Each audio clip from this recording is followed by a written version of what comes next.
Seguimos ahora sí con un programa de miércoles, 14 minutos nos separan de las 6 de la tarde, 28 grados en la ciudad de Córdoba y ya la tenemos en comunicación vía Zoom. Nosotros por el Facebook la estamos viendo, por la 107.5 la podrán escuchar a Leticia Medina, que es secretaria gremial de ADUC y secretaria de género de la CTA Córdoba, a quien le damos la bienvenida a un programa de miércoles. Buenas tardes, Leticia, ¿cómo estás? ¿Qué tal? Buenas tardes. Muy bien, muy bien. Saludos para todos y todas allí. ¿Qué tal, compañera Leticia? Te habíamos saludado ahí en privado, ahora te saludamos en vivo. Queríamos darte la bienvenida y agradecerte, ¿no? Que estés con nosotros en este programa, ¿no? Para que nos cuenten las novedades. Te va a saludar ahí la compañera Luciana Córdoba, que está del otro lado del Zoom. Adelante, Luciana Córdoba. Hola Leti, querida, ¿cómo estás? Muy bien, muy bien. Muy contenta siempre de estar en el programa. Bueno, buenísimo. Nosotros, nosotros Bueno. también tratamos siempre de cumplir también con el cupo femenino en las entrevistas. Muy bien. Leti, hablando un poco de, bueno, comenzando con esto del cupo, antes que nada, bueno, quería que nos contaras un poco sobre esta investigación que comenzaron el año pasado, bueno, las compañeras ustedes de ADUC en conjunto con el Instituto Friedrich. Bueno, comentanos un poco de qué se trató. Bueno, tuvimos los gremios presentes que estamos en el programa involucrados en esta investigación, aportando, bueno, nuestros datos. Este resultado salió hace muy poquito, nos lo compartiste. No lo he terminado de leer, pero sí lo he empezado a leer algunas cuestiones y la verdad que largaron datos muy interesantes, pero bueno, contanos a grandes rasgos más o menos de qué se trató la investigación, a qué apuntaron, bueno, un poco más con el tema de la pandemia, tareas de cuidados y demás. Bueno, esta investigación surgió en el marco, bueno, de la pandemia que estamos atravesando desde el año pasado, y que fue un escenario en el que se puso de relieve un tema que ya venía siendo una preocupación de los feminismos desde hace un tiempo, que es el tema de los cuidados, ¿no? ¿Qué es esto de los cuidados? Se habla de la crisis de los cuidados. Y bueno, tiene que ver con una cantidad de actividades, de trabajos, de tareas que hacen posible la vida de las familias, de las personas, de las comunidades, de las sociedades, y que generalmente e históricamente les ha pasado dos cosas. Han sido invisibilizados como trabajo, es decir, no se considera el trabajo que está contenido en esa reproducción diaria, permanente, generacional de los trabajadores y las trabajadoras, de la fuerza de trabajo, y la otra característica que tienen, además de ser invisibilizados, es que recaen centralmente sobre mujeres, ¿no? Y recaen sobre mujeres en distintos ámbitos. Las mujeres en las familias, pero también las mujeres en las comunidades, que son las que están a cargo de los comedores comunitarios, de los roperos, de la copa de leche, ¿no? Del cuidado en general de los niños y niñas, y también sobre los adultos y adultas mayores, ¿no? Entonces, a partir de reconocer esto, y esta es una cosa que los feminismos vienen planteando desde hace tiempo, que en este contexto de pandemia, cuando todos tuvimos que quedarnos en nuestras casas, o la gran mayoría tuvo que trabajar desde sus casas, esto se hizo más patente, ¿no? Y se empezó a superponer la tarea, el trabajo, el que conocíamos como trabajo, con ese otro trabajo que no se consideraba como tal. Muchos varones se dieron cuenta de el peso, el tiempo, la carga que significa esa tarea, esa cantidad de tareas en el hogar o en las comunidades. Y entonces, bueno, se hizo como, se volvió, explotó el tema del cuidado. Y de alguna manera nosotras que venimos trabajando con Elisa Arriaga sobre cuestiones que tienen que ver con los feminismos, el trabajo, las organizaciones del trabajo, pensamos que era una buena oportunidad para empezar a ver de qué manera los sindicatos y las organizaciones de trabajadores y trabajadoras empezábamos, bueno, yo también soy parte de un sindicato, empezamos a hacernos cargo de este problema, ¿no?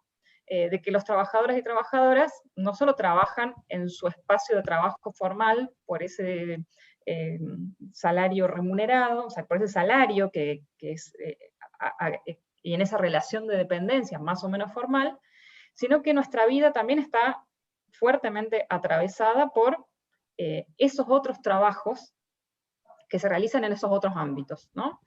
Y que muchas veces las dificultades que tenemos para nuestro desempeño en el trabajo, para asistir al trabajo, para continuar una carrera, ¿no? Para desempeñarnos de una determinada manera, para ascender en el trabajo, muchas veces está condicionado, todo eso está condicionado por las condiciones que tenemos en nuestros hogares y en nuestras comunidades, las posibilidades que tenemos de acceder a espacios de cuidado, a recursos para el cuidado, a tiempo para cuidar.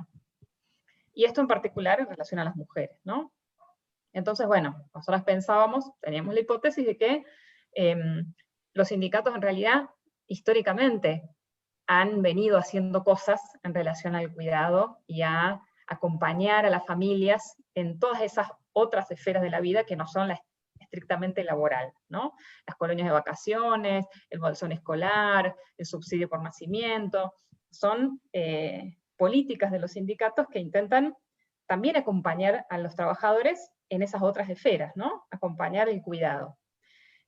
Pero también entendíamos que había muchas otras cosas que no se estaban atendiendo, y que esto que los autores llaman la crisis de los cuidados, tiene que ver con la debilidad del Estado, la escasez de políticas y de recursos del Estado centralmente, para garantizar lo que entendemos que es un derecho, que es el derecho al cuidado. El derecho al cuidado. A ser cuidados, los trabajadores y trabajadoras, y a cuidar a quienes tenemos a nuestro cargo, ¿no? Si es un derecho, tenemos que tener recursos, tenemos que tener tiempos, tenemos que tener instituciones, ¿no? Y entonces, bueno, la pregunta era, ¿cómo participan los sindicatos en garantizar ese derecho, en demandar, en exigir ese derecho, ¿no? Y bueno, y le propusimos a las compañeras de la Intersindical de Mujeres ponernos a investigar entre todas qué estaba pasando con los sindicatos, qué reflexiones estaban haciendo en relación a las desigualdades de género, a cómo el cuidado afecta el derecho al trabajo y la posibilidad del trabajo, y viceversa. Y bueno, y hubo muy buena recepción, y enseguida todos los sindicatos, las compañeras, se pusieron al hombro la investigación, que fue en muy poco tiempo, porque esos eran los tiempos que la Fundación Fede Chever nos propuso para poder sacar un informe, y la verdad que fue impresionante. Hicimos más de 50 entrevistas a dirigentes de 17 sindicatos, a referentes, compañeras feministas o dirigentes mujeres de esos sindicatos, a delegadas de base de cada uno de los sindicatos, para ir conociendo un poco, bueno, cuáles eran las políticas de los sindicatos, cuáles eran las ideas de los sindicatos en relación a estas cuestiones, y también para ver otra cosa que para nosotras, creo que dentro de la intersindical es una cuestión muy central, que es qué está pasando con la participación de las mujeres en los sindicatos, ¿no? Que es una cosa que nosotros podemos comprobar en nosotras mismas que viene avanzando, pero que todavía, por supuesto, plantea muchos desafíos, deudas, y también aprendizajes muy interesantes, ¿no? Y un poco eso es lo que también tratamos de mostrar en el informe que está publicado, ahí ya estamos circulando por el Facebook y demás. Leti, sí.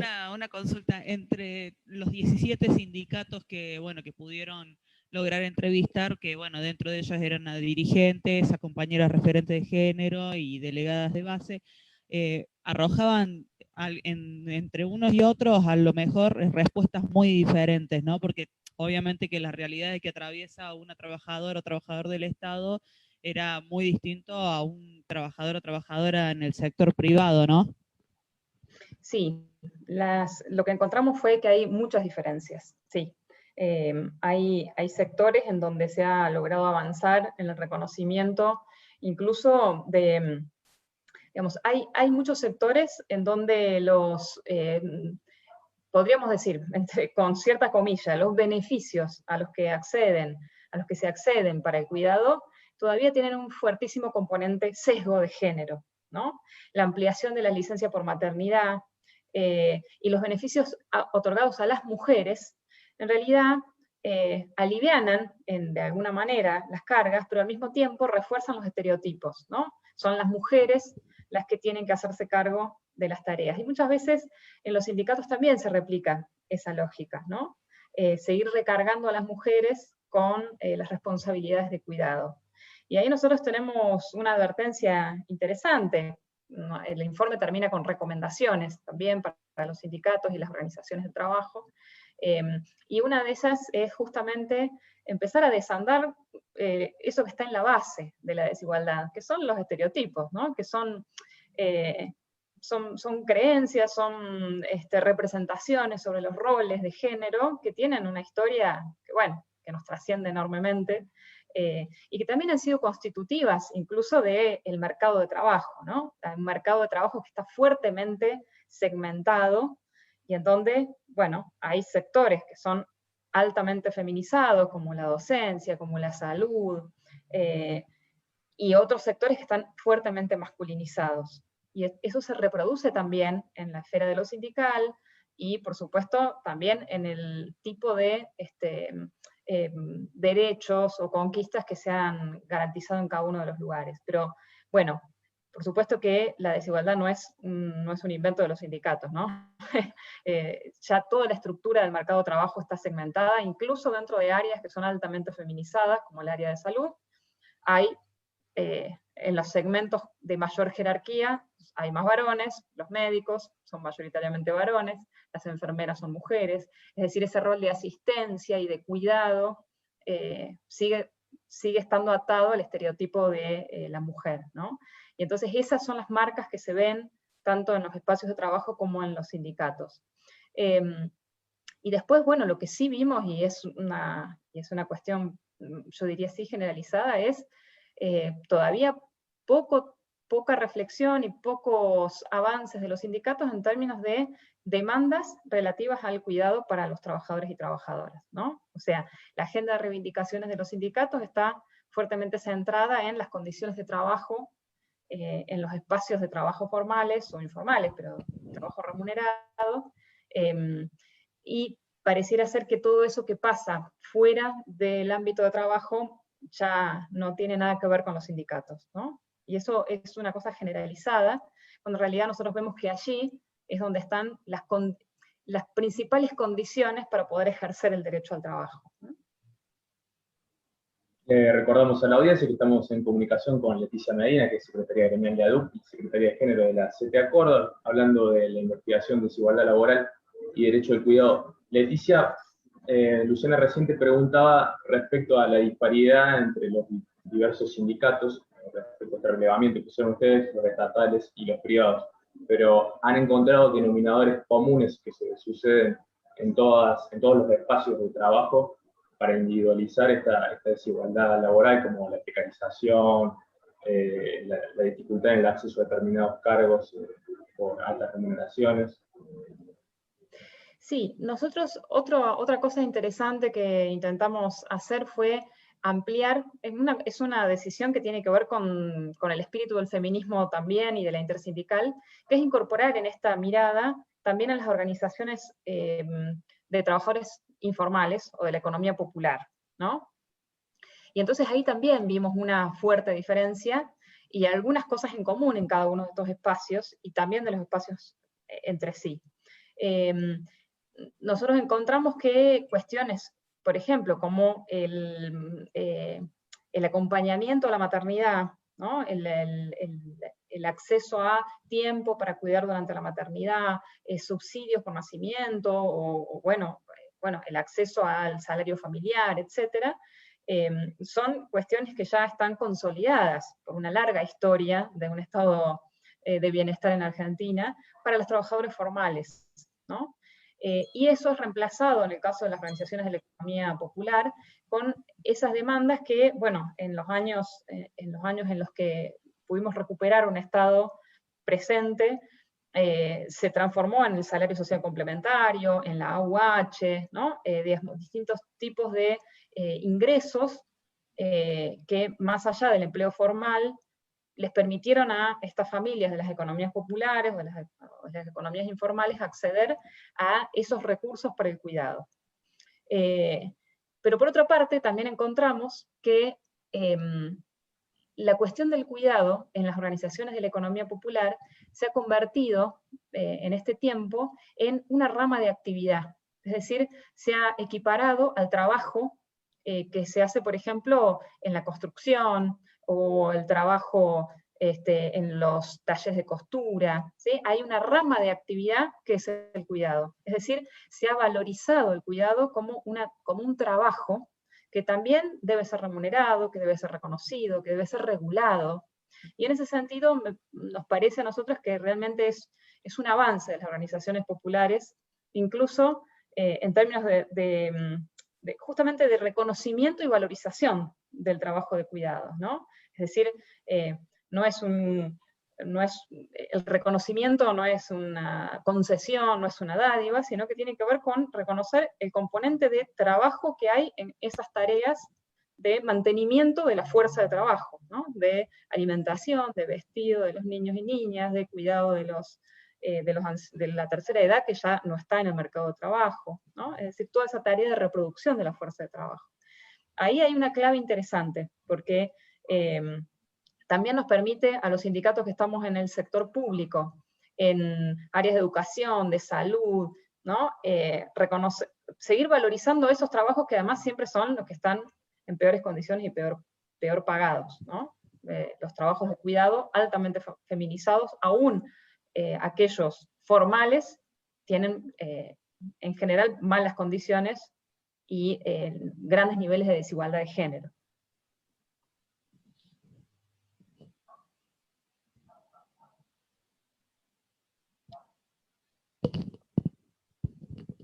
Perdón, creí que Mati habías levantado la mano.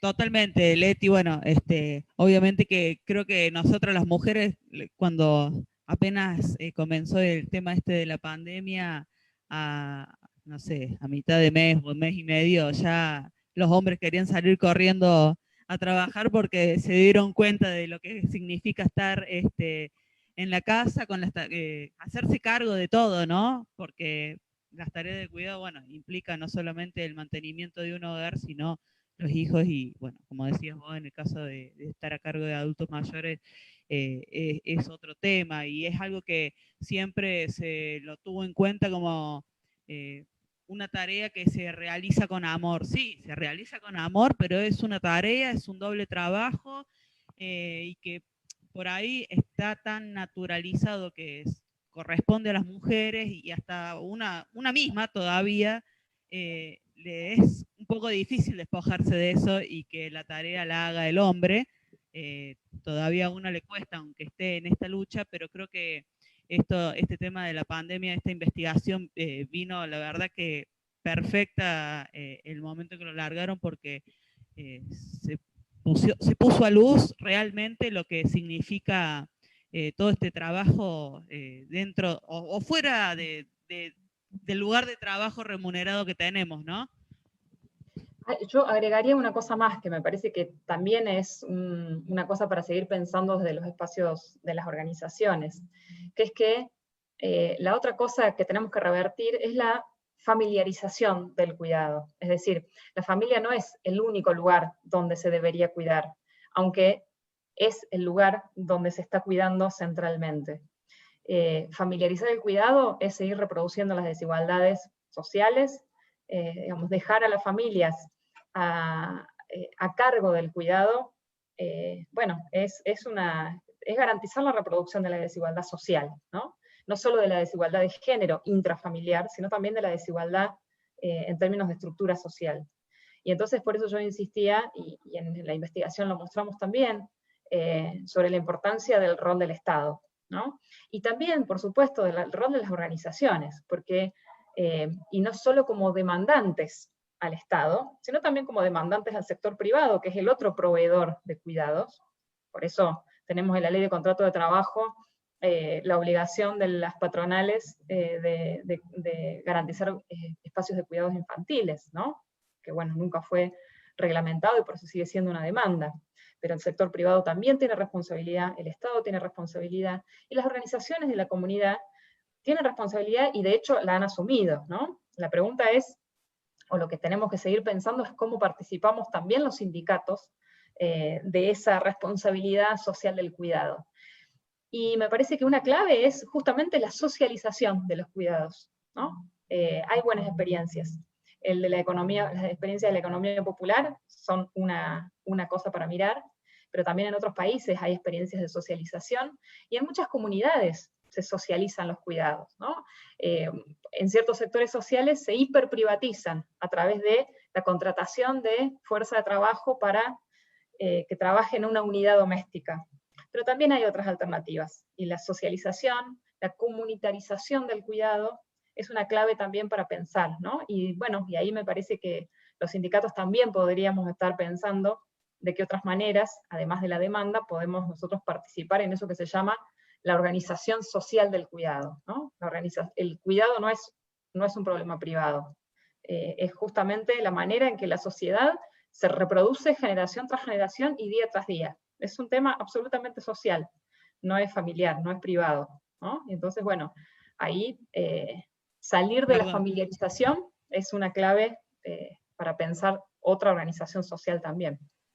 Bueno, recuerdo justamente, Eli es una de las compañeras que me entrevistó con el tema este de la investigación, y recuerdo una de las preguntas, que la verdad que también, a ver, hay cosas que uno las naturaliza tanto que no las entendés como un problema, y me di cuenta de muchas cosas, y una de estas cuestiones era de cómo se resolvían los temas en cuanto al cuidado durante el horario laboral de los hijos, o cómo resolvíamos temas mientras queda una franja horaria en que los hijos, o en algún caso particular de alguna persona que tenemos el cuidado, queda fuera de la institución a la que asiste, por ejemplo, a la escuela.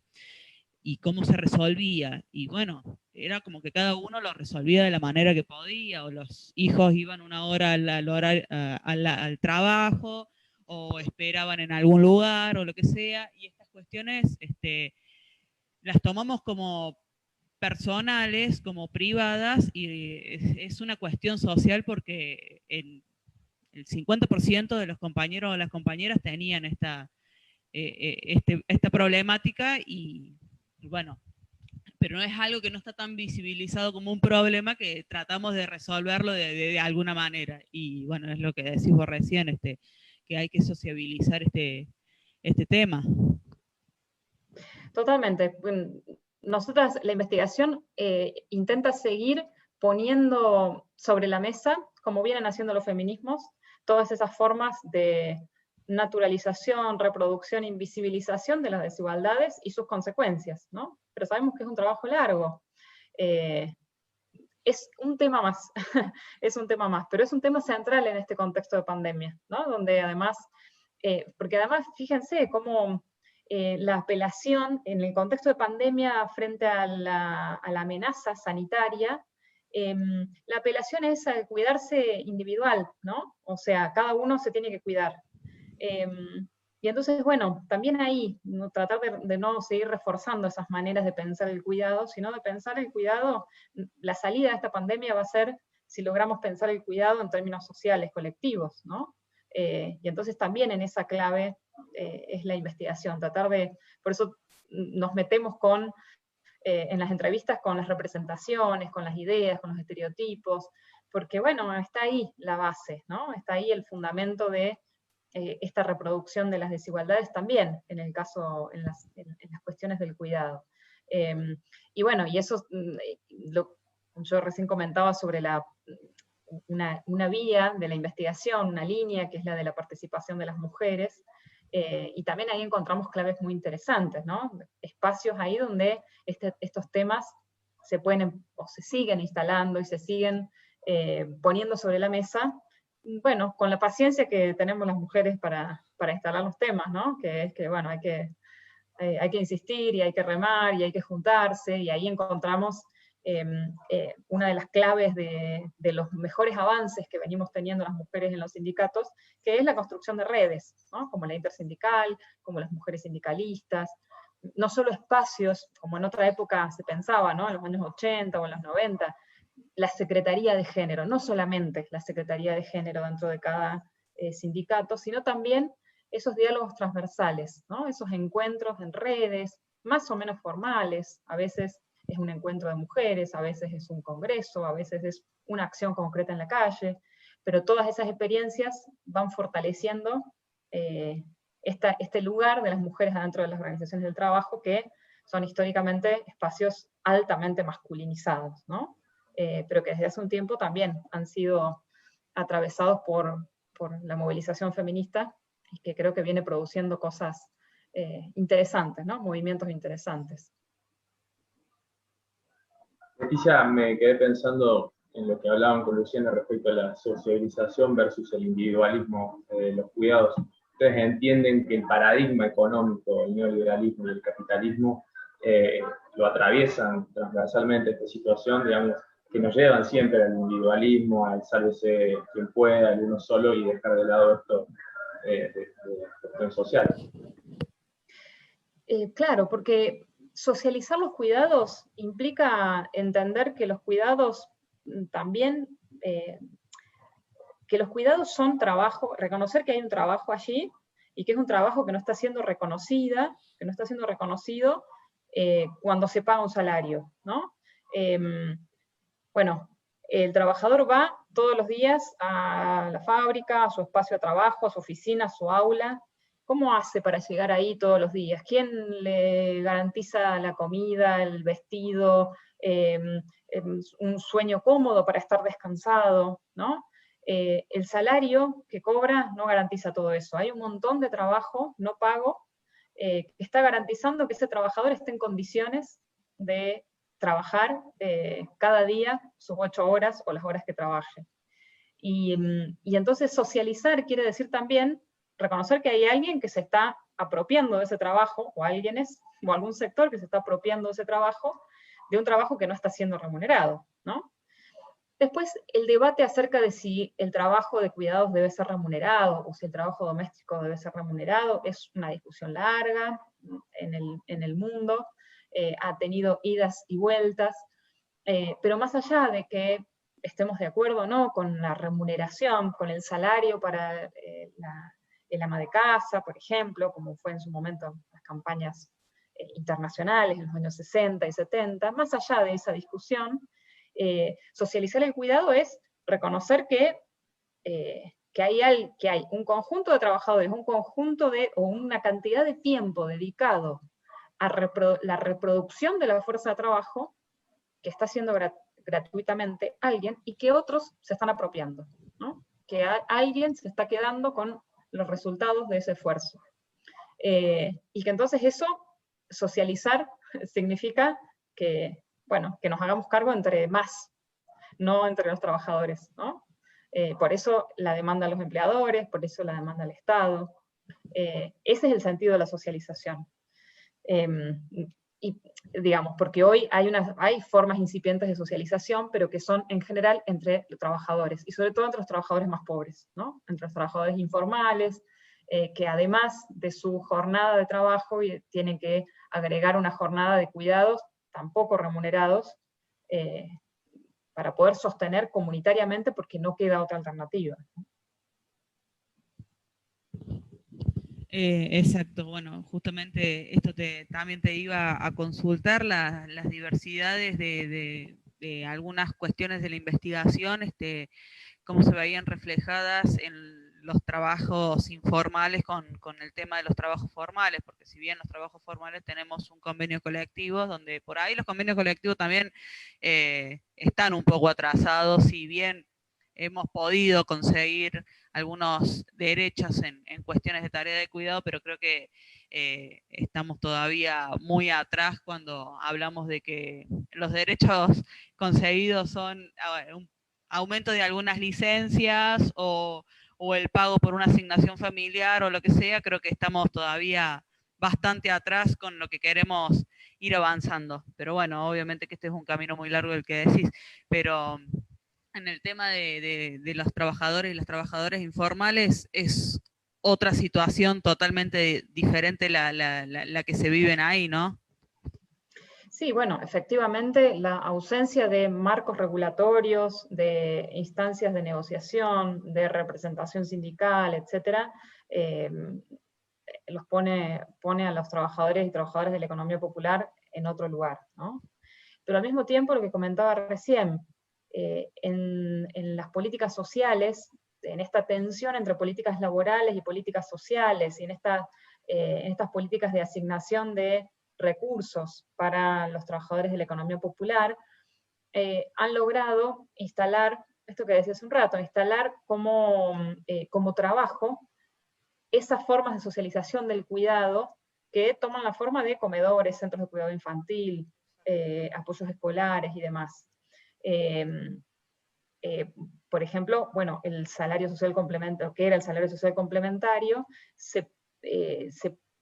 la contraprestación en términos laborales puede ser el trabajo en un comedor o en un centro de cuidado infantil, ¿no? Y entonces eso pone al cuidado en el rango, le da el valor y le da el rango de un trabajo remunerado, de un trabajo reconocido. En ese sentido, es un avance por sobre la economía formal, el trabajo formal, ¿no? El reconocimiento de que eso debe ser remunerado, o por lo menos debe ser reconocido como trabajo.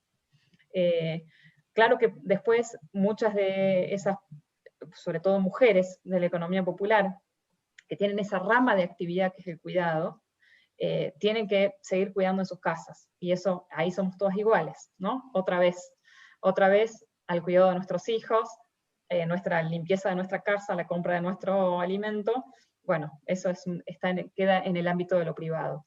Pero al menos hay un reconocimiento allí de una parte de los cuidados comunitarios, como un trabajo que además es reconocido por el Estado, ¿no?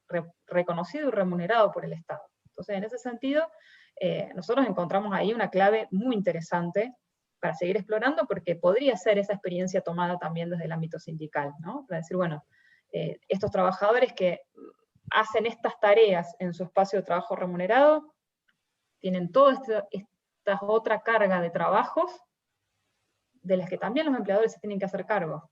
Los empleadores, el Estado, ¿no? En una organización, en una distribución de responsabilidades un poco más equitativa, ¿no? Que sobrecargue menos sobre la espalda de los propios trabajadores toda esa carga de trabajo, de esfuerzo y de recursos que supone, ¿no? Porque muchas veces supone además dinero, tener que pagarle a alguien, tener que pagar un espacio de cuidado porque no hay suficientes espacios de cuidado públicos, ¿no? Bueno, todo eso es lo que debería ser socializado en el sentido de redistribuido, ¿no? Hay un horizonte que es fundamental, que es la redistribución, una vez más, la redistribución, en este caso, del cuidado entre los actores que hoy están algunos de ellos beneficiándose del cuidado hecho por los trabajadores y trabajadoras.